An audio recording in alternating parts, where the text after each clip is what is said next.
اللہ وبرکاتہ۔ بسم اللہ الحمدللہ نحمده ونستعینه ونستغفره ونؤمن به ونتوکل علیہ ونعوذ باللہ من شرور انفسنا ومن سیئات اعمالنا من يهده الله فلا مضل له ومن يضلل فلا هادي له وأشهد أن لا إله إلا الله وحده لا شريك له وأشهد أن محمدا عبده ورسوله أما بعد فإن خير الحديث كتاب الله وخير الهدي هدي محمد صلى الله عليه وسلم وشر الأمور محدثاتها وكل محدثة بدعة وكل بدعة ضلالة وكل ضلالة في النار. أعوذ بالله السميع العليم من الشيطان الرجيم. بسم الله الرحمن الرحيم.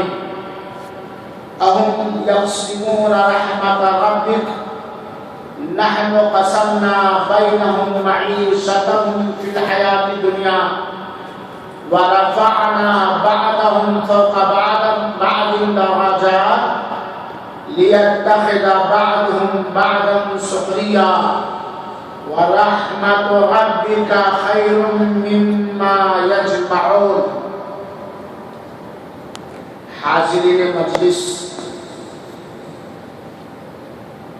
قابل سب احترام نوجوان دوستوں، بزرگوں، بھائیوں، احسا اسلامی سینٹر حقوق اور ثنائیہ اسلامی سینٹر کی طرف سے آج بتاریخ 20 اگست سن 2015 بروز جمعرات بعد صلاۃ عشاء ثنائیہ اسلامی سینٹر کے اہم ذمہ دار فضیلت الشیخ الاخ الحبیب عیسیٰ العلیان حفظہ اللہ کے زیر سرپرستی جامع مسجد عبدالعزیز الموسیٰ رحمہ اللہ میں جس عنوان پر یہ ماہانہ اجلاس عام منعقد کیا جا رہا ہے وہ عنوان ہے حسد کی مذمت اور حسد کی برائی. ہم اللہ تعالی سے یہ دعا کرتے ہیں کہ رب العالمین ہمیں قرآن پاک اور صحیح احادیث کی روشنی میں اس اہم موضوع کی وضاحت کرنے کی توفیق مرحمت فرمائے اور ہم سب کے سینوں کو ایمان سے اور مسلمانوں کی محبت سے لبالب فرما دے اور ہم سب کے سینوں اور دلوں کو اللہ تعالی حسد، کینہ اور کپٹ سے محفوظ رکھے، بچائے رکھے. آمین. میرے مسلمان دوستوں اور ساتھیوں، ہمارا اور آپ کا خالق و مالک اور رازق اور ہماری ساری عبادتوں کا مستحق اور تنہا حقدار اللہ تعالی ہے جو وحدہ لا شریک ہے، جس نے اپنی مخلوقات میں کسی مخلوق کو کسی پر فضیلت اور برتری عطا کی. چنانچہ ہم انسانی سماج کو ہم دیکھیں تو انسانوں میں اللہ تعالیٰ نے مختلف انداز کا انسان بنایا، کسی کو مالدار تو کسی کو غریب، کسی کو ہوشیار تو کسی کو کم سمجھ بوجھ والا، کسی کو خوبصورت تو کسی کو سانولا اور کالا، کسی کو تندرست تو کسی کو بیماری دے کر آزمانے والا اور عیبدار، لولا، لنگڑا، کانا وغیرہ بنایا۔ مختلف طرح سے اللہ تعالیٰ نے اپنی حکمت کے ذریعہ اس انسان اور بنی انسان کو رچا، بنایا اور سنوارا۔ یہ اللہ کی حکمت۔ اور اگر اللہ تعالی سارے انسانوں کو ایک کوالٹی اور ایک کیٹیگری کا بنا دیتا تو بڑی مشکل ہوتی، بڑی پریشانی ہوتی۔ اللہ تعالیٰ نے اتنا انتر اور فرق انسانوں میں، مال و دولت میں، سمجھ بوجھ میں، علم و ہنر میں، ہوشیاری وغیرہ میں اس لیے فرق کیا ہے تاکہ ایک دوسرے کے ساتھ نبھانا آسان ہو اور ہر ایک کا کام چلتا رہے۔ وہ کیسے؟ اگر اللہ تعالیٰ سارے لوگوں کو مالدار ہی بنا دیتا، سارے ہندوستانیوں کو، سارے بنگلہ دیشیوں کو، سارے پاکستانیوں کو، سارے سعودیوں کو وغیرہ وغیرہ، تو گاڑیاں کون بناتا ورشات میں؟ ہے کہ نہیں؟ سب مالدار ہوتے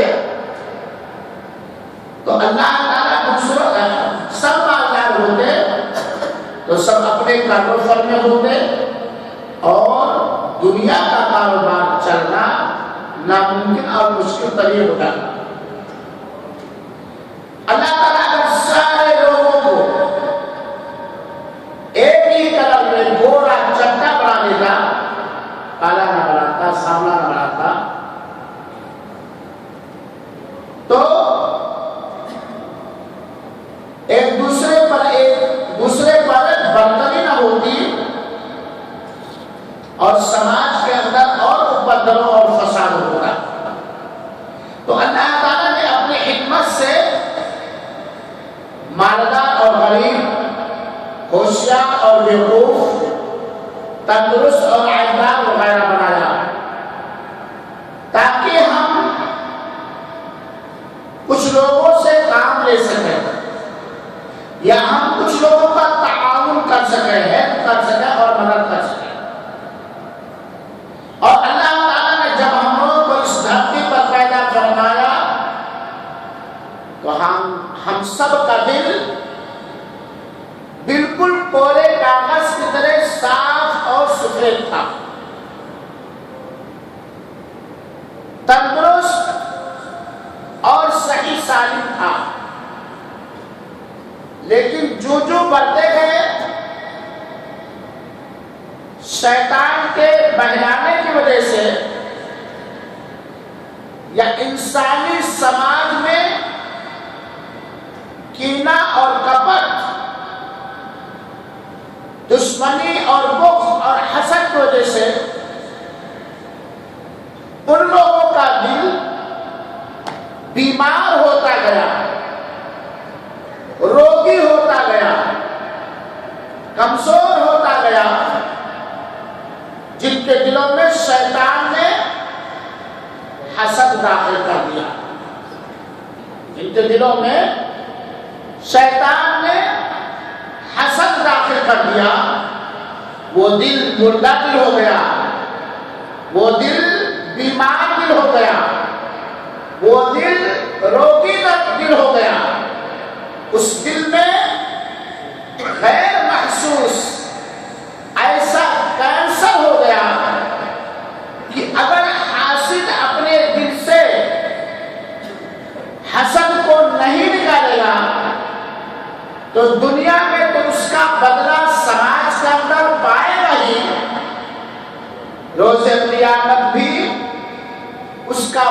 ہی غلط نتیجہ، بڑا ہی بھیانک رزلٹ اس کے سامنے آئے گا۔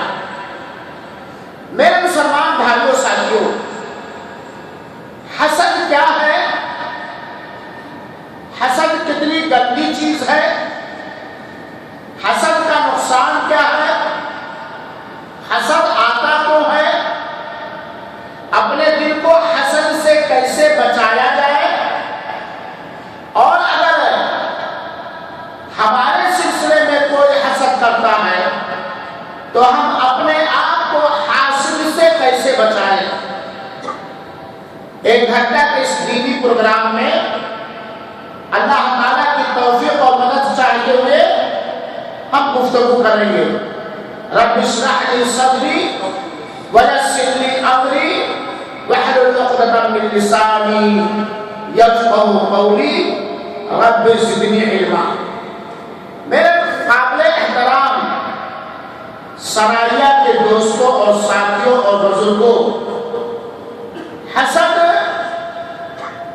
یہ ایک دلی روگ ہے، ایک دل کی بیماری ہے، اور جب کسی دل کے اندر حسد آ جاتا ہے تو اس دل کے اندر حسد کے ساتھ ساتھ اور بہت سارے گناہ اور بہت ساری بیماریاں آ جاتی ہیں، یہاں تک کہ حاصل سے سب سے بڑی نعمت، سب سے بڑی برکت، کامیابی کی سب سے بڑی چیز عقیدہ توحید بھی تار تار، پاس پاس اور ٹکڑے ٹکڑے ہو جاتا ہے۔ اور یہ حسد ایک انسان کو اس بات پر ابھارتا ہے کہ وہ اللہ کے فیصلے پر ناخوش رہے۔ حسد انسان کو اللہ کے فیصلے پر، اللہ کے جذبات پر، اللہ کے حکم پر ناراضگی پر ابھارتا ہے، جبکہ ہمیں اپنے بارے میں یا کسی غیر کے بارے میں، اپنے دوست کے بارے میں یا اپنے کسی بدخواہ کے بارے میں اللہ کے فیصلے پر اللہ کا شکر گزار ہونا چاہیے، اور اللہ کے فیصلے سے ہمیں بالکل راضی برضا اور خوش ہونا چاہیے۔ بات سچ ہے کہ نہیں ہے؟ اب اگر اللہ تعالی نے ابو بکر کو 4 ورشات دیا ہے، 4 بیوی دیا ہے، 4 بیویاں دیا ہے، 16 بچے دیے ہیں، 4 لینڈ کروزر دیا ہے، یہ کس کا فیصلہ ہے؟ کس نے دیا ہے؟ کس نے اسے عنایت کیا ہے؟ اللہ تعالی نے، اللہ ہی کا یہ فیصلہ ہے کہ اللہ نے اسے دیا ہے۔ اب اگر ہم ابو بکر کو، جو اللہ تعالی کی طرف سے فضل، مہربانی، نعمت، اولاد، بیویاں، دولت، گاڑیاں وسعت وغیرہ ملے، ہم حسد کرتے ہیں، تو کیا ہم اللہ کے فیصلے پر راضی ہیں؟ قضا اور قدر پر، تقدیر پر ہم راضی ہیں کہ تقدیر کے خلاف ہم چل رہے ہیں اور تقدیر کا انکار کر رہے ہیں، اور تقدیر کے خلاف یا تقدیر کا انکار کرنے والا، اللہ کے فیصلے کو ناپسند کرنے والا، اللہ کے فیصلے کو ناگوار سمجھنے والا، اللہ کے فیصلے کے بارے میں اپنے دل میں کینہ کپٹ اور شبہ رکھنے والا، وہ مومن اور مسلمان کیسے ہو سکتا ہے؟ بات سمجھا دے گئے؟ انسان کے دل میں یہ حسد جیسی گھناؤنی، بدبودار، دنیا اور آخرت کو تباہ کر دینے والی عادت کیوں آتی ہے؟ وہ اس طریقے سے کہ جب حاسد حسد کرنے والا کسی پر اللہ کی مہربانی اور فضل کو دیکھتا ہے تو اس کا نفس امارہ، اس کا خبیث مزاج، اس کی گندی طبیعت، اس کی بدبودار فکر اور سوچ اسے ابھارتی ہے اس منعم علیہ، یعنی اس پر اللہ کا انعام ہوا ہے، اس سے حسد کرنے پر۔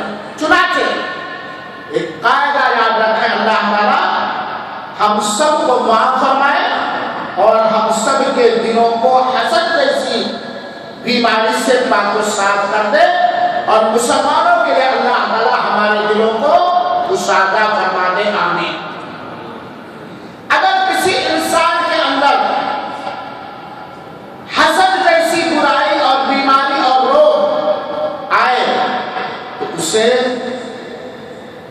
اللہ کے فیصلے کو اور تقدیر کو یاد کر کے اسے کھوج جانا چاہیے، اسے پی لینا چاہیے، اس کو اس حسد کے نتیجے کو اور رزلٹ کو جو حسد سے پیدا ہوتا ہے نہ دل میں باقی رکھنا چاہیے اور نہ ہی اس سے اوپر چھڑکانا چاہیے۔ شیطان گلگلی لگاتا ہے، شیطان ورگلاتا ہے، شیطانی مزاج کے لوگ بھی ہمارے دل کو روگی بنانا چاہتے ہیں، ہمارے دل میں کینسر پیدا کرنا چاہتے ہیں، ہمارے ایمان کو کھوکھلا کرنا چاہتے ہیں، اللہ کے فیصلے سے ہمیں برداشتہ کرنا چاہتے ہیں۔ یہاں یاد کر لینا چاہیے کہ میں نے تو ابو بکر کو یہ 4 مہینے کا روزہ نہیں دیا ہے، میرے والد صاحب نے نہیں دیا ہے، میرا مال لے کر کے اس نے نہیں خریدا، اپنی محنت سے، اپنی مزدوری سے یا اللہ کے انعام سے اس کو یہ ملا ہے، تو ہمیں اس پہ جلنے کی کیا ضرورت ہے؟ سمجھاؤ، ہے جلنے کی ضرورت؟ ہم نے تو دیا نہیں ہے، ہم نے یہ نعمتوں کی بارش ابو بکر پر ہم نے تو نہیں کی ہے، اس نے کیا ہے۔ اور میرے بھائیو ساتھیو، اللہ حکیم ہے، اللہ دانا ہے، اللہ تعالیٰ کا ہر فیصلہ اور اللہ تعالیٰ کا ہر آرڈر یہ حکمت سے بھرا ہوا ہے۔ اللہ جانتا ہے کس کو کیا دینا بہتر ہے، کب دینا بہتر ہے، کیسا دینا بہتر ہے۔ اللہ جانتا ہے کہ کس کو کس نعمت سے محروم کر دینا بہتر ہے، اس کے لیے، انسانی سماج کے لیے اور انسانی مذاکرے کے لیے۔ اللہ جانتا ہے کہ نہیں جانتا ہے؟ جانتا کہ نہیں جانتا؟ اللہ اپنے مرضی کے مطابق جیسا چاہتا ہے، جب چاہتا ہے، جس کے بارے میں جو چاہتا ہے فیصلہ فرماتا ہے۔ چنانچہ ہم بنتے ہیں رب جو جہاں کے، ہمیں رب کے ہر فیصلے پر راضی رہنا چاہیے، اور ایسے آدمی جس پر اللہ نے نچھاور کیا ہے، کوئی بھی نعمت دی ہے، ہمیں اس کے لیے برکت کی دعا کرنی چاہیے، اور اگر ہم چاہیں تو اللہ تعالیٰ سے اپنے لیے بھی وہ نعمت مانگے۔ میرے بھائیوں اور ساتھیوں، یہ حسد اگر کوئی آدمی جان لے کہ حسد کتنی گندی، کتنی خراب اور کتنا بڑا گناہ ہے، تو کبھی نہ حاسد کے ساتھ بیٹھے گا اور نہ ہی اپنے دل میں کسی کے بارے میں حسد پیدا ہوگا، کیونکہ حسد یہ دین کو کم کر دیتا ہے، ایمان کو کھوکھلا کر دیتا ہے۔ حسد انسان کے جسموں میں مختلف انداز پہ روگ پیدا کر دیتا ہے، کیونکہ حاسد کبھی کچھ کر لے جاتا ہے، کبھی کچھ نہیں کر پاتا، اندر ہی اندر گھٹ کے یار ایک ہی ساتھ آئے سعودیہ سیلری سب کی برابر ہے، لیکن وہ اتنا بنا دیا میں نہیں بنا پایا، اب خود کے مرتے کہ نہیں مرتے، پریشان، پہلے پریشر ہو جاتا ہے، تب سدھر ہو جاتا ہے، تب رات کی نیند چلی جاتی ہے، کھانے پہ بیٹھے تو کھانا نہیں آتا، اور کتنے گناہ اندر ہی اندر ہم کر ڈالتے ہیں۔ حالانکہ اللہ جس کو دے دے اسے چھین نہیں سکتے ہو، اور اللہ جسے چھین لے تو اسے دے نہیں سکتے۔ اللہ جس پر اپنا کرم کر دے، اللہ کے کرم کو ہم چھین نہیں سکتے ہیں، اور اللہ جس سے اپنا کرم اٹھا لے اسے ہم اس پر کوئی کرم نہیں کر سکتے ہیں۔ میرے مسلمان بھائی، ساتھیوں، حسد کہتے کسے؟ ہم حسد کی تعریف سمجھ لینے کے بعد سوچیں، غور کریں کہ ایسا تو نہیں، میں اپنے آپ کو بڑا نیک سمجھتا ہوں اور میرا دل حسد سے لبالب بھرا ہوا ہے۔ بہت سارے لوگ حسد کا معنی ہی نہیں جانتے، اس لیے ضرورت ہے کہ حسد کہتے کسے؟ حسد کا عربی زبان کے حساب سے معنی اور مفہوم ہوتا ہے کسی غیر کے پاس کوئی نعمت دیکھے تو اس نعمت کے برباد ہونے کی تمنا کرے۔ کسی غیر کے پاس کوئی نعمت دیکھے تو اس نعمت کو ناپسند کرے اور اس نعمت کے برباد ہو جانے کی خواہش اور تمنا کرے۔ یہ حسد کا لغوی معنی۔ ہم نے دیکھا ایک آدمی بڑے اچھے سوچ میں ہے، ہم اسے ناپسند کریں اس سوچ بوجھ کی وجہ سے، اور دل ہی دل میں چاہے خواہش پیدا ہو اس کا سوچ بوجھ چھن کر لنگی اور بنیان میں آ جاتا تو اچھا ہوتا۔ یہ حسد کا لغوی معنی ہے۔ اور حسد کی تعریف یہ ہے کہ جس سے آدمی حسد کر رہا ہے اس کے اوپر اللہ تعالیٰ نے جو نعمت برسائی ہے اس نعمت کے برباد ہونے کی اور اس نعمت کے زائل ہو جانے کی، ختم ہو جانے کی تمنا کرے، چاہے وہ نعمت اپنے لیے چاہے یا نہ چاہے۔ بس اس کی تمنا، خواہش ہے کہ اس کا جو فلیٹ ہے ڈھا جائے تو میں جھٹکی میں رہنے والا ہوں، اس کے بعد جو گاڑی ہے انجن خراب ہو جائے۔ جس سے حسد کر رہا ہے اس کی نعمت کی بربادی اور تباہی کی تمنا کرے۔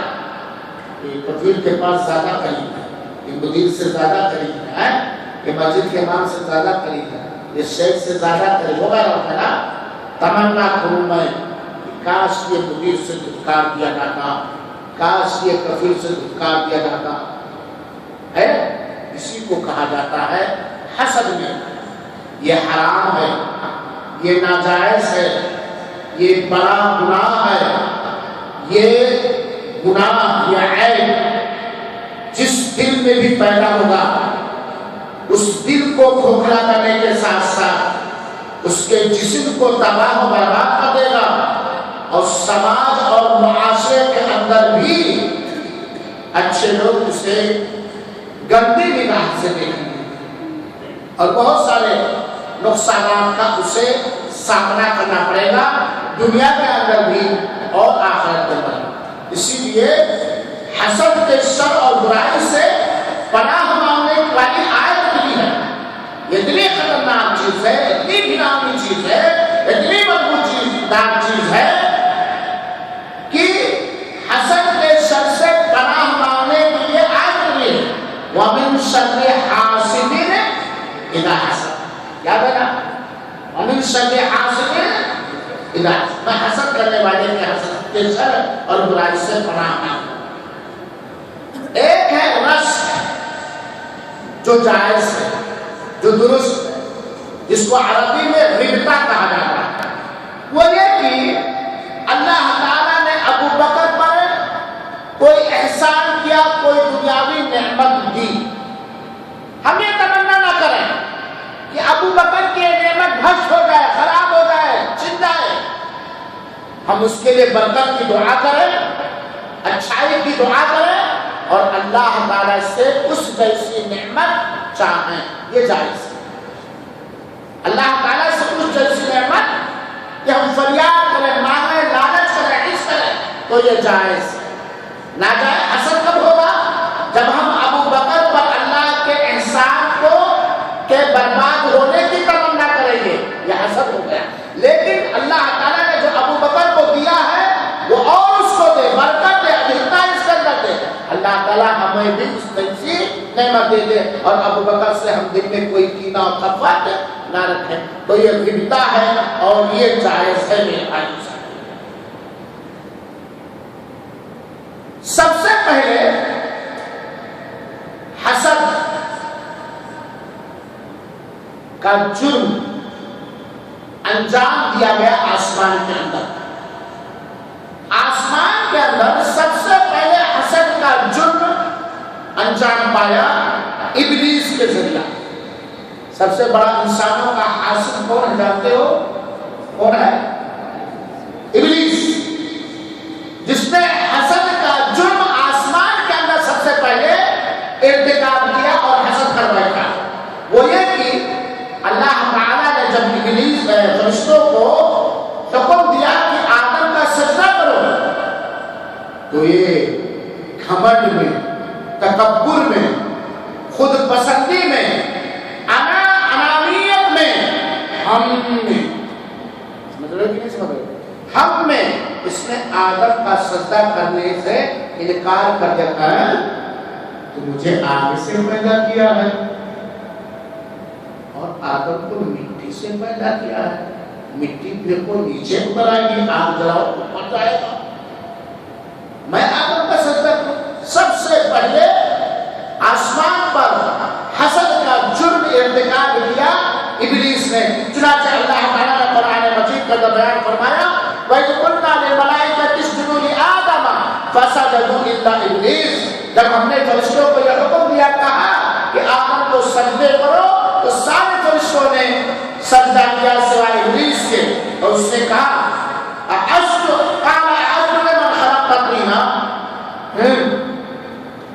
میں اس کا سجدہ کروں جس کو تو نے مٹی سے پیدا کیا ہے.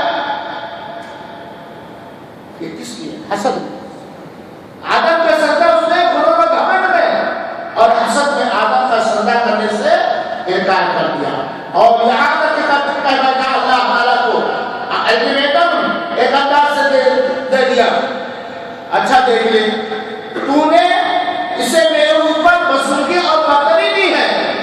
آدم کو تو نے میرے اوپر برتری دیا ہے، اونچا رکھا ہے. یہ بات جان دے. لیکن اگر مجھے قیامت تک تو نے ڈھیل دی تو میں اس کی اولاد کو تھوڑے لوگوں کے علاوہ اکثر کو میں گمراہ کروں گا، بتاؤں گا. تو ابلیس نے آدم کا سجدہ حسد میں، تکبر میں اور گھمنڈ میں نہیں کیا. اور اس جرم کو اللہ تعالیٰ نے قرآن میں اتار دیا. قرآن پر ایمان لانے والوں کو سکھانے، سمجھانے اور بتانے کے لیے کہ دیکھو ابلیس جنت کے اندر تھا جب اس نے میرے حکم کی بجاوری نہیں کی اور میرے حکم کے مطابق آدم نے سجدہ نہیں کیا. گھمنڈ اور تکبر حسد میں انکار کر دیا تو میں نے اس کو جنت سے نکال دیا. میں نے اس کو چنانچہ ہم بھی اگر اپنے دلوں میں کسی کا حسد کریں گے تو ہم بھی نعمتوں سے نکال دیے جائیں گے. ہم بھی نعمتوں سے نکال دیے جائیں گے. میرے مسلمان بھائیو سے، اس زمین پر، اللہ کی اس پیدا کی ہوئی زمین پر سب سے پہلے حسد جیسے گناہ کا ارتکاب کیا آدم کے بیٹے قابیل نے. زمین پر سب سے پہلے کس نے حسد کیا؟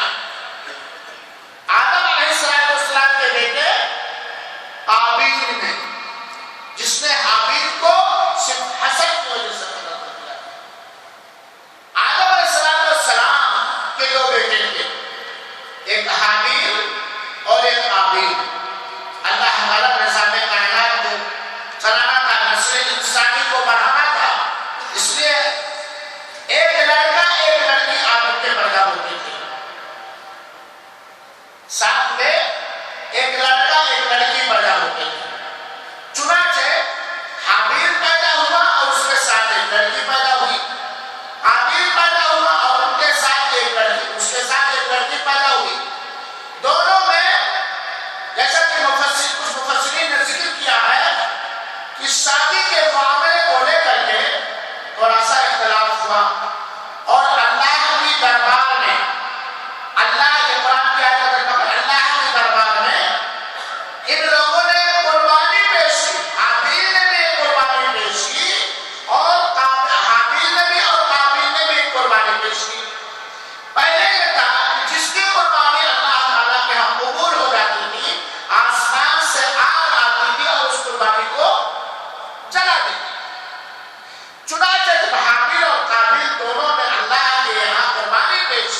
قربانی قبول نہیں ہوئی اور حابیل کی قربانی اللہ تعالیٰ نے قبول کر دیا. قابیل کی قربانی قبول نہیں ہوئی، حابیل کی قربانی قبول ہو گئی. قابیل کے دل میں حابیل کے سلسلے میں حسد پیدا ہو گیا، حسد پیدا ہو گیا. چنانچہ قابیل اٹھا اور حابیل کو قتل کر دیا. قابیل اٹھا اور حابیل کو قتل کر دیا. قابیل کے قتل کرنے کی وجہ کیا بنی میرے بھائیوں ساتھیوں؟ حسد ہی نا. اور آج بھی ہم اپنے انسانی سماج پر نگاہ ڈالیں تو ہمیں معلوم ہوگا کہ بہت سارے قتل حسد کی وجہ سے ہوتے ہیں. بہت سارے قتل حسد کی وجہ سے ہوتے ہیں. اور یہ قابیل جس نے حابیل سے حسد کر کے حابیل کو قتل کر دیا، اتنا بڑا جرم کیا، اتنا بڑا گناہ کا کام کیا کہ قیامت تک جتنے بھی قتل ہوں گے اس کا گناہ سب سے پہلے قابیل پہ جائے گا، کیونکہ قتل سب سے پہلے کسی نے ایجاد کیا. چنانچہ جب کوئی آدمی کوئی برائی ایجاد کرے گا، اس برائی پر چلنے والوں کا گناہ بھی اس کی برائی کے ایجاد کرنے والے پر پڑے گا. اور کوئی آدمی کوئی نیکی جو مٹ چکی ہے، وہ سنت جو مٹ چکی ہے، اس کو کوئی سدھا کرے گا، اس پر چلنے والے کو بھی وہ اجر و ثواب ملے گا. تو میرے بھائیوں، زمین پر سب سے پہلے حسد کا نتیجہ قتل کی شکل میں نکلا. قتل کی شکل میں نکلا کہ نہیں نکلا؟ قابیل نے حابیل کو اٹھا کر کے قتل کر دیا میرے بھائی سے. اور حسد کی قباحت اس سے ہم سمجھیں کہ حسد کرنا یہ مومنوں کا کام نہیں ہے. حسد کرنا یہ مسلمانوں کا کام نہیں ہے.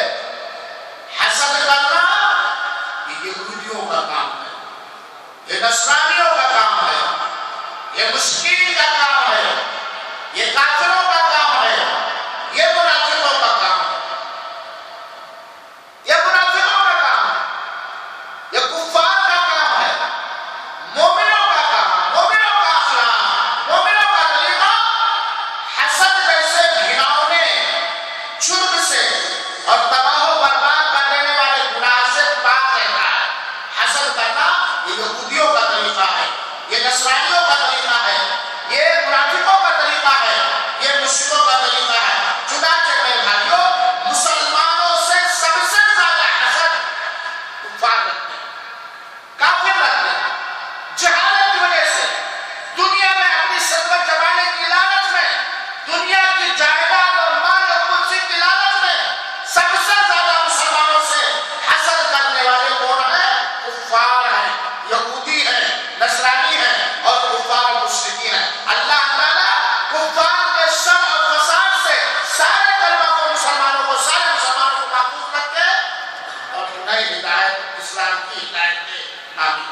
اللہ تعالیٰ نے قرآن مجید کے اندر منظر کشی فرمائی ہے، وَكَثِيرٌ مِّنْ أَهْلِ الْكِتَابِ لَيُرْدُونَكُم مِّن بَعْدِ إِيمَانِكُمْ كُفَّارًا حَسَدًا مِّنْ عِندِ أَنفُسِهِمْ. بہت سارے اہل کتاب کی ایک چاہت تمنا ہے. اہل کتاب سے مراد یہود و نصارہ. بہت سارے اہل کتاب یہود و نصارہ کی ایک تمنا اور خواہش ہے کہ آپ کے ایمان لانے کے بعد، اے نبی پاک صاحب، آپ کے ایمان لانے کے بعد، آپ اور صحابہ کرام کے ایمان لانے کے بعد آپ لوگوں کو کفر کی طرف لوٹا دے. حسدا من عند ربهم من عند انفسهم، اپنی طرف سے حسد کریں گے، کیونکہ وہ جانتے ہیں کہ ان مسلمانوں کو حق مل گیا ہے، ایسی دولت مل گئی ہے جس کے ذریعے سے دنیا میں بھی یہ سرخرو ہوں گے اور قیامت کے دن بھی ان کا چہرہ منور اور روشن ہوگا. اس اور ان کو ضلالت ملی، ان کو گمراہی ملی. حق واضح ہونے کے بعد بھی یہ ناس سے سبب حق کا انکار کر دیا اور حق سے کو توڑ دیا اور حق سے لڑائی چھیڑ دی. مسلمانوں پر جو اللہ کا کرم ہے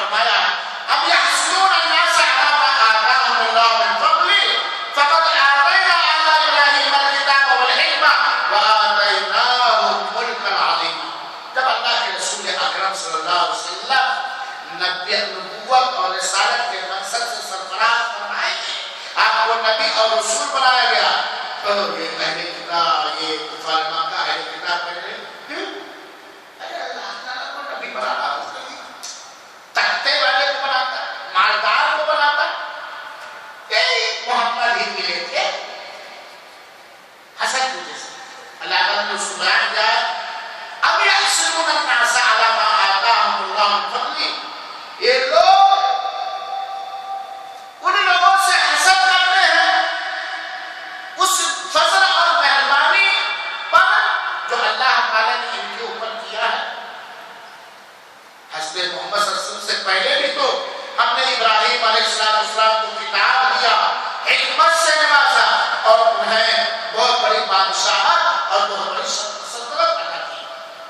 تو اللہ تعالیٰ کا اگر کسی پر کرم ہوا ہے، کسی پر فضل ہوا، کیوں ہوا اللہ جانتا ہے، کیوں نشانت کیا اللہ جانتا ہے، کیوں نوازا کون جانتا ہے اللہ تعالیٰ۔ تو اللہ تعالیٰ کے نوازنے پر، اللہ تعالیٰ کے کرم اور مہربانی پر ہم اس سے حسد کیوں کریں؟ میرے بھائیو ساتھ اما عائشہ رضی اللہ تعالیٰ عنہا کی ایک حدیث سنیے، اور جو حدیث صحیح ہے، صحیح الجامع کے اندر علامہ البانی رحمۃ اللہ علیہ نے اسے صحیح قرار دیا ہے، اور یہ حدیث میں اس لیے بیان کرا اس میں بہت ساری موتیاں ہیں، ہیرے اور جواہرات ہیں۔ اما عائشہ رضی اللہ تعالیٰ نبی کریم صلی اللہ علیہ وسلم روایت کر جو کہتی ہے کہ ما حسدتکم الیہود علی شیء ما حسدتکم علی السلام والتعمیم، مسلمانوں سے یہودیوں کو جتنا حسد سلام اور نماز میں آمین کہنے پر ہے، سلام پھیلانے اور کرنے اور نماز میں آمین کہنے پر جتنا یہودیوں کو حسد ہے اتنا کسی اور چیز پر ان کو حسد نہیں ہے، کیونکہ آمین سلام سے ایک دوسرے سے محبت بڑھتی ہے، سلام پھیلانے سے، سلام کرنے سے دلوں کی دوریاں، دلوں کی قدرتیں، دلوں کی نفرتیں اور حسد یہ ختم ہوتا ہے۔ صحیح بات ہے نہیں ہے؟ اور آمین یہ مسلمانوں کی نماز کا ایک شعار ہے۔ جب مسلمان چہری نماز کے اندر بغاوے بہل سرور کائنات صلی اللہ علیہ وسلم کے حکم پر عمل کرتے ہوئے اذا قال الامام غیر المغضوب علیہم ولا فقولوا آمین، کہ جب امام غیر المغضوب علیہم ولا کہے تو تم لوگ آمین کو، مجھے خون جاتی ہے اس آمین کے اندر ہر نمازی اللہ تعالیٰ سے قبول ہونے کی دعا کرتا ہے۔ تو یہودیوں کو سب سے زیادہ حسد کس پر تھا؟ سلام کرنے پر اور آمین کی آواز پر، اور اسی طریقے سے اور بہت ساری چیزیں۔ اسی طرح مسند احمد کی روایت ہے، جو روایت صحیح ہے، اللہ کے رسول اکرم صلی اللہ علیہ وسلم کے پاس یہودیوں کا ذکر ہوا، یہودیوں کے کسی معاملے کا ذکر ہوا، تو اللہ کے رسول اکرم نے فرمایا کہ یہ یہودی لوگ جتنا ہم لوگوں سے جمعہ پر، جمعہ کی نماز پر اور ہمیں اللہ تعالیٰ کی طرف سے ہدایت ملنے پر اور خانہ کعبہ کو اللہ تعالیٰ نے ہمارے لیے قبلہ بنا دیا اور اس سے یہ محروم رہ گئے، اس پر اور امام کے پاس امام کے پیچھے آمین کہنے پر جتنا یہ حسد کرتے ہیں کسی اور چیز سے یہ حسد نہیں کرتے۔ تو یہودیوں کو کس سے حسد ہے؟ نماز میں امام کے پیچھے آمین کہنے پر اللہ تعالیٰ نے ہمارے رسول کو خانہ کعبہ بطور قبلہ دیا اور یہودیوں کو محروم رکھا، اس پر یہ حسد کرتے ہیں۔ اور اسی طریقے سے اللہ نے جو ہمیں توحید اور ایمان کی ہدایت دی اور توحید اور ایمان کی دولت سے یہ محروم رہے، اس پر یہ حسد کرتے ہیں۔ اللہ تعالیٰ نے ہمیں جو جمعہ دیا اس پر یہ حسد کرتے ہیں۔ سب سے زیادہ حسد ان کا ہے۔ تو ایک چیز تو یہ بات ہوئی کہ ان اسلامی شعار اور نعمتوں پر جو اللہ تعالیٰ نے مسلمانوں کو اوپر کی ہے اس پر یہ حسد کرتے ہیں۔ دوسری بات، حسد یہودیوں کا طریقہ ہے، حسد یہودیوں کا معاملہ ہے۔ مسلمان کا اخلاق، مسلمان کا دین، مسلمان کی چال حسد کرنے کی اجازت نہیں دیتا ہے۔ میرے بھائیوں ساتھیوں، اللہ کے سب سے ہے وہ دوستوں کا حسد، ہم عمر کا حسد، محلے والوں کا حسد وغیرہ، یہ حسد اقران کا جسے حسد کہا جاتا ہے، حسد الاقران، ایک ہی عمر کے ہیں، ایک ہی جگہ کام کر رہے ہیں، ان میں جب حسد پیدا ہوتا ہے تو قتل و غارت گری، بے حیائی اور بدماشیاں، یہاں تک کہ ملک کے ملک بچ جاتے ہیں۔ چنانچہ دیکھ لیجیے کتنے ملک بچ گئے، کتنے بچ گئے، یہ حسد کی وجہ سے، حسد کی وجہ سے۔ میں کہنا چاہتا ہوں الحمدللہ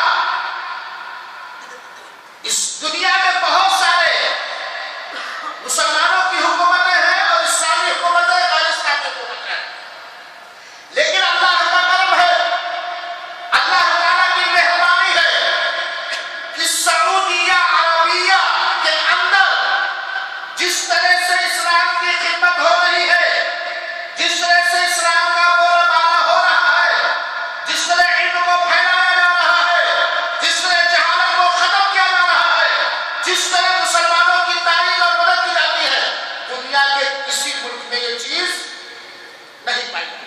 صحیح بات ہے کہ نہیں؟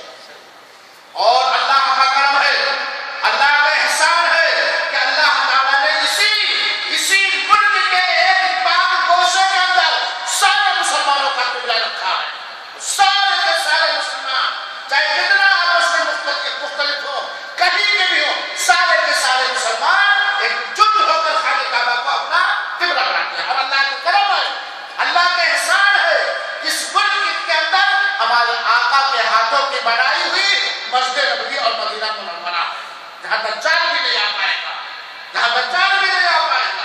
اس ملک کے اندر توحید کی برکت ہے، توحید کا بول بالا ہے، اسلام کی برکت ہے، اسلام کا بول بالا ہے، اسی لیے ہر وہ آدمی جو کافر ہے، جو یہودی ہے، جو نصرانی ہے، یا جو ان کے چال پر ہے، اس ملک سے حسد کرتے ہیں۔ کرتے ہیں کہ نہیں کرتے ہیں؟ اللہ تعالیٰ آپ سب کو، دنیا کے سارے مسلمانوں کو اور ان ملکوں کی حفاظت کرے جو اسلام کے لیے لاج ہے، جو اسلام کی خدمت کرتے ہیں، جو توحید کے پاسبان ہیں، جو توحید کے رکھوالے ہیں۔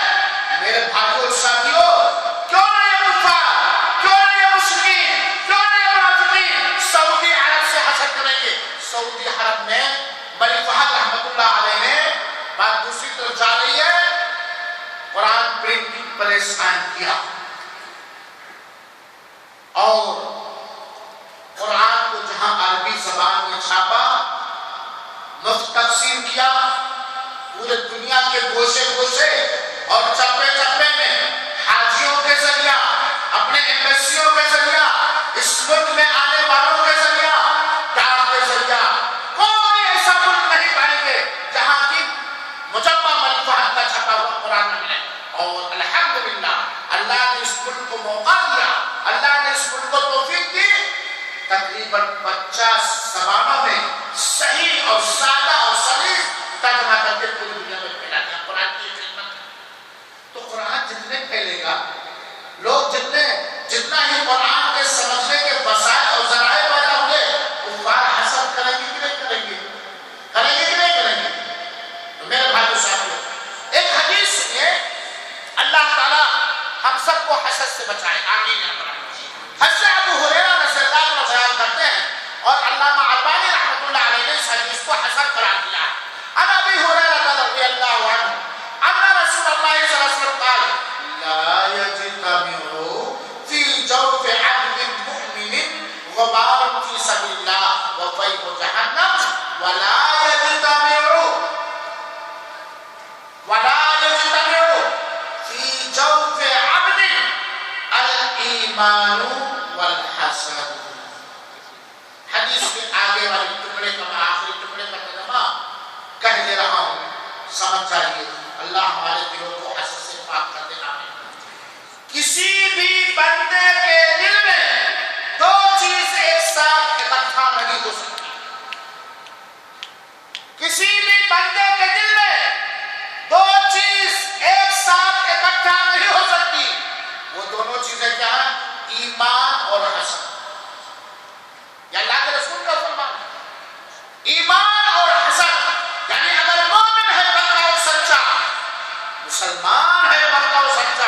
اس کے دل میں حسد کو جگہ نہیں، اور جیسے حسد آئے گا ایمان یا تو اٹھ جائے گا یا کھوکھلا ہو جائے گا یا دربل اور کمزور ہو جائے گا یا روگی ہو جائے گا۔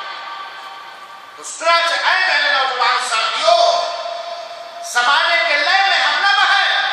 اگر اللہ تعالیٰ نے ہمارے کسی بھی بھائی پر کہیں کبھی ہو، اگر اللہ تعالیٰ نے کسی طرح کی نعمت کی بارش کی ہے تو ہمیں اس کے لیے برکت کی دعا کرنا چاہیے، اس کے لیے خیر سوچنا چاہیے، حسد اور کینہ اور کپٹ نہیں رکھنا چاہیے، کیونکہ فرمان رسول اکرم صلی اللہ علیہ وسلم کہ ایک دل میں ایمان اور حسد اکٹھا نہیں ہو سکتے۔ میرے مسلمان بھائیوں ساتھیوں، اسی طرح اللہ کے رسول اکرم صلی اللہ علیہ وسلم نے ایک حدیث شریف کا بیان فرمایا، ذرا غور سے سنیے گا۔ اللہ کے رسول اکرم صلی اللہ علیہ وسلم بیان فرماتے ہیں اور یہ حدیث بھی صحیح ہے، سیصیب امتی داء الامم، ہمارے امتیوں کو قوموں کی بیماریاں لگ جائیں گی، ہماری امتیوں کو قوموں کی بیماریاں لگ جائیں گی۔ صحابہ کرام پوچھ بیٹھے، یا قالوا یا رسول اللہ وما داء الامم، امتوں کی قوموں کی بیماریاں کیا ہیں؟ اللہ کے رسول اکرم صلی اللہ علیہ وسلم نے کہا، سنیے اللہ کے رسول کا ہمارے ہم سب اللہ کے امتی، اللہ کے رسول کو امتی نہیں، الحمدللہ امت اجابت ہے، ہم نے نبی کی دعوت کو سنا اور ہم نے قبول کیا ہے کہ نہیں، امت اجابت ہے۔ اللہ کے رسول نے کہا ہمارے امتیوں کو قوموں اور ملتوں کی بیماری اور روگ لگ جائیں گی۔ صحابہ کرام پوچھ بیٹھے، اے آقا آپ فرما دیجئے قوموں کی بیماریاں کیا ہیں، قوموں کا روگ کیا ہے؟ اللہ کے رسول نے کہا العشر، گھمنڈ۔ اللہ کے رسول نے کہا فرمایا گھمنڈ، حق کا انکار اور تکبر، اور دنیا طلبی میں ایک دوسرے سے آگے بڑھ جانا اور دوسرے کے لیے دنیا نہ پسند کرنا، دنیا کے چاہنے، مال اور اولاد کے زیادہ حاصل کرنے میں ایک دوسرے سے آگے بڑھنا اور دوسرے کے لیے نعمت ناگوار سمجھنا، اور اسی طریقے سے التناجس، نفرتیں، التباغض، بغض و عناد و دشمنیاں، والتحاسد اور حسد، یہاں تک کہ ان برائیوں کی وجہ سے ظلم و زیادتی عام ہو جائے۔ میرے بھائیوں ساتھیوں، اللہ کے رسول اکرم صلی اللہ علیہ وسلم نے ہمیں آگاہ کیا ہے کہ ہم گھمنڈی نہ بنیں، ہم حق کا انکار نہ کریں، ہم متکبر نہ بنیں، ہم ہائے دنیا کے پیچھے نہ پڑیں، ہم دنیا یا اولاد اپنے لیے چاہیں اور دوسرے کے لیے نہ چاہیں، ایسا نہ کریں۔ ہم آپس میں نفرتیں نہ کریں، ہم آپس میں دشمنیاں نہ کریں، ہم آپس میں ایک دوسرے سے کٹے نہیں، اور ہم آپس میں ایک دوسرے سے حسد نہ کریں۔ میرے بھائیوں ساتھیوں، کیونکہ یہ حسد وہ ہے جس سے عقیدے توحید تار ہو جاتا ہے، جیسا کہ میں نے بیان کیا۔ میرے بھائیوں اور ساتھیوں، احادیث صحیحہ کے اندر جہاں حسد کی بڑی برائی اور مذمت آئی ہے، وہیں پر اس بات کو بھی ثابت کیا گیا کہ حسد کا وجود ہے، حسد کی حقیقت ہے۔ چنانچہ عبداللہ ابن عمر رضی اللہ عنہ کہتے ہیں کہ اللہ کے رسول اکرم صلی اللہ علیہ وسلم نے پوچھا صحابہ کرام سے، اذا فتحت علیکم فارس و روم ایا قوم انتم، کہ اگر اللہ تعالیٰ فارس اور روم پر تمہارا غلبہ اور جیت درج کرا دے، فارس اور روم کو تم فتح کر لو، تو تم کس طرح رہو گے؟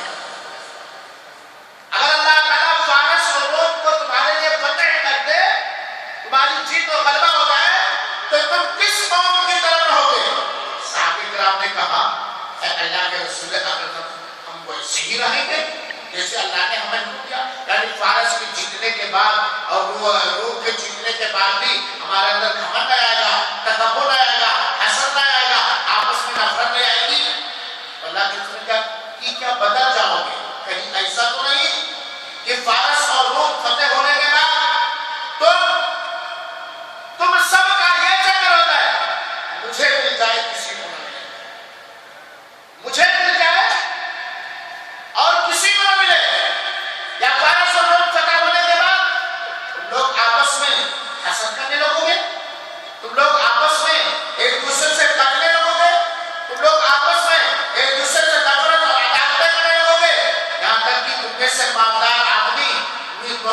کے پاس جائے گا اور ان پر حاکم بنا دے گا، ظالم حاکم مسلط کر دے گا وغیرہ وغیرہ۔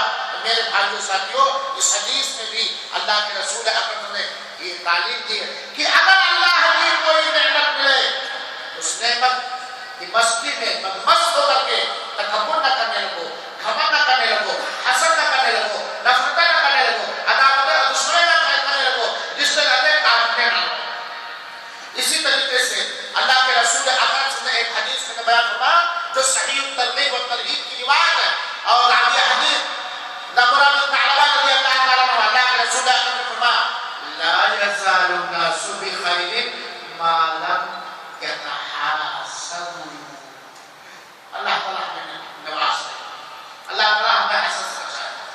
ذرا غور سے سنیے گا، آقا کا فرمان مبارک ہے، آقا کی طرف سے پیشین گوئی اور خوشخبری ہے کہ لوگ اس وقت تک خیر و بھلائی اور برکت میں ہوں گے جب تک آپس میں ایک دوسرے سے حسد نہیں کریں گے۔ چنانچہ اگر ہمارا مسلم سماج خیر سے محروم کر دیا گیا ہے، برکتوں سے محروم کر دیا گیا ہے، اچھائیوں سے محروم کر دیا گیا ہے، تو جہاں اور بہت ساری برائیاں اور گناہ وجہ اور سبب بن سکتے ہیں، اور میں سے ایک سبب کیا ہو سکتا ہے؟ حسد بھی ہو سکتا ہے، کیونکہ اللہ نے صرف پیشین گوئی ہے کہ لوگ اس وقت تک خیر و بھلائی میں رہیں گے جب تک لوگ حسد نہیں کریں گے۔ میرے بھائیو ساتھیو، حسد کے کئی اشتق ہیں، کئی درجات ہیں، کئی سیڑھیاں ہیں۔ اس میں سے کچھ بہت ہی خطرناک، ہانیکارک اور نقصان دہ ہیں، اور کچھ درست ہیں۔ وہ اس طریقے سے بہت سارا حسد کا پہلا درجہ یا پہلی سیڑھی یہ ہے کہ کسی آدمی کی یہ تمنا اور خواہش اور کوشش ہو کہ فلاں کو جو اللہ تعالیٰ نے نعمت دیا ہے وہ مٹ جائے، وہ برباد ہو جائے، وہ نعمت چھن جائے۔ یہ حسد کا سب سے گھناؤنا حصہ ہے، کیونکہ یہ آدمی اپنے ہی ایک بھائی کے بارے میں اچھا سوچ رہا ہے کہ برا سوچ رہا ہے، اچھا چاہ رہا ہے کہ برا چاہ رہا ہے۔ دوسری بات، یہ آدمی اللہ کے فیصلے سے ناراض اور ناخوش ہے۔ تو اگر کوئی آدمی کسی کے بارے میں یہ حسد رکھتا ہے اس کی نعمت حسب ہو جائے، مٹ جائے، ختم ہو جائے، تو یہ حسد کی سب سے بدترین درجہ ہے۔ اسی لیے اللہ کے رسول کی ایک حدیث سنیے، عبداللہ ابن عمر رضی اللہ عنہ کہتے ہیں کہ اللہ کے رسول سے عرض کیا گیا، ایُّ الناس افضل، اے اللہ کے رسول اکرم صلی اللہ علیہ وسلم، لوگوں میں سب سے بہتر کون لوگ ہیں؟ لوگوں میں سب سے اچھے اور سب سے بہتر کون ہے؟ تو اللہ کے رسول اکرم نے فرمایا کل مخموم القلب صدوق اللسان، لوگوں میں سب سے اچھا وہ ہے جو زبان کا سب سے سچا ہو۔ میرے بھائیو ساتھیو، زبان کا جو سچا ہے وہ وعدے کا بھی سچا ہے، وہ معاملات کا بھی سچا ہے، وہ لین دین کا بھی سچا ہے۔ صحیح بات ہے کہ نہیں ہے؟ تو جو زبان کا سب سے سچا ہو وہ سب سے اچھا ہے۔ اللہ تعالیٰ ہمیں جھوٹ سے بچائے، جھوٹوں کے شر سے بچائے۔ اللہ تعالیٰ ہمیں سچا بنائے اور سچ کی صحبت اختیار کرنے کی توفیق عطا فرمائے۔ اور سب سے اچھا وہ ہے جو مخموم القلب، مخموم القلب، صحابہ کرام نے کہا سچا زبان کو یہ تو سمجھ میں آ گیا، مخموم القلب کیا ہو؟ تب اللہ کے رسول نے بتایا لوگوں میں سب سے اچھا وہ ہے جو سچی زبان والا ہو اور جس کے سینے میں ایسا دل ہو، جس کے سینے میں ایسا دل ہو، جس دل میں کوئی گناہ نہ ہو، کوئی ظلم اور زیادتی نہ ہو، کوئی خیانت نہ ہو، ولا حسد، اور جس دل میں کوئی حسد نہ ہو۔ اللہ تعالیٰ شیطان کے شر سے ہم لوگوں کو بچائے، اللہ تعالیٰ ہمارے دلوں سے حسد کو نکال دے۔ سب سے اچھا وہ دل ہے جس دل میں حسد نہ ہو، کینہ کپٹ نہ ہو، گناہ نہ ہو اور خیانت نہ ہو۔ حسد کی دوسری سیڑھی یا دوسرا درجہ ہے کسی پائے گئے نعمت کی تمنا عدم وجود نعمت، یہ تمنا کرنا کہ اس کو کوئی نعمت ملے ہی نہیں، کسی کے بارے میں یہ تمنا کرنا کہ اس کو کوئی نعمت ملے ہی نہیں، جس بیماری میں ہے، جس غربت میں ہے، جس پریشانی میں ہے، جس ٹینشن اور فکر میں اور ڈفیکلٹی میں ہے، اسی میں ہمیشہ ہے۔ یہ حسد کا سب سے دوسرے نمبر پر بدترین قسم ہے۔ اسی کے بارے میں یہ تمنا کرنا کہ یہ اس کو نعمت نہ ملے، بیمار ہے تو شفا نہ ملے، غریب ہے تو اس کی غربت دور نہ ہو، پریشان حال ہے تو اس کی پریشانی دور نہ ہو، اسی کے بارے میں اس طرح تمنا کرنا، یہ حسد کا بدترین حصہ ہے میرے بھائی ساتھیوں۔ اور اس میں بہت ساری دلیلیں ہیں، لیکن وقت کی کمی کی وجہ سے میں دلیل نہیں پیش کرتا ہوں۔ حسد کی تیسری سیڑھی یا تیسرا درجہ ہے کسی کو اللہ تعالیٰ نے کوئی نعمت دی، ہم یہ تمنا کرتے ہیں کہ اس کی یہ نعمت بحال رہے، اس پر اس کی یہ نعمت بحال رہے اور مجھے بھی اس پر یہ نعمت ملتی جائے۔ اسی کو کہا گیا ہے رش اور وفتا، اسی کو کہا گیا ہے رش اور وفتا۔ کیا زید پر اللہ تعالیٰ کی کوئی نعمت کی بارش ہوئی ہے، ہماری تمنا ہے کہ زید کو جو نعمت ملی ہے یہ زید کے پاس رہے، بحال رہے، محفوظ رہے، اس میں اور برکت، اور ہمیں بھی اس طرح کی نعمت مل جائے۔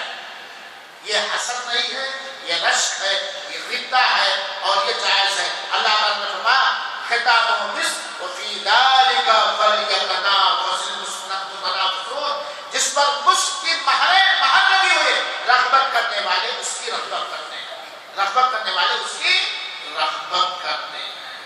تو یہ رشک جائز اور درست ہے۔ چنانچہ اللہ کے رسول اکرم صلی اللہ علیہ وسلم لا حسد الا فی اثنتین، دو ہی چیزوں میں حسد، جس کو اردو میں رشک کہا جاتا ہے اور عربی میں غبطہ کہا جاتا ہے، دو ہی چیز میں حسد جائز ہے، دو ہی چیز میں حسد جائز ہے۔ ایک یہ کہ ایک آدمی کو اللہ تعالیٰ نے قرآن کی تعلیم دی، قرآن سکھایا، چنانچہ وہ دن و رات قرآن کی تلاوت کرتا ہے، اس کا پڑوسی اس کی تلاوت کو سن کر کے کہتا ہے کاش کہ مجھے بھی قرآن کی تلاوت آتی تو میں بھی ایسے تلاوت کرتا۔ اس میں حسد جائز ہے، رشک ہوا نا، اس نے نہیں کہا اللہ تعالیٰ اس کو ظاہر بنا دے تو قرآن سکھایا اس کو بلوا دے، کیا پڑوسی کی تلاوت سن کر کے وہ تمنا کرتا ہے کاش کہ میں بھی قرآن کی تلاوت کرنا چاہتا، اس بندے کی طرح میں بھی راتوں دن اللہ کے کلام کی تلاوت کرتا۔ ایسے نیک کام مثال کے طور پر عبدالعزیز الموسیٰ رحمہ اللہ نے ان کے آل اولاد میں برکت دے، ہر شخص سے محفوظ رکھے، اتنی بڑی مسجد بنائی۔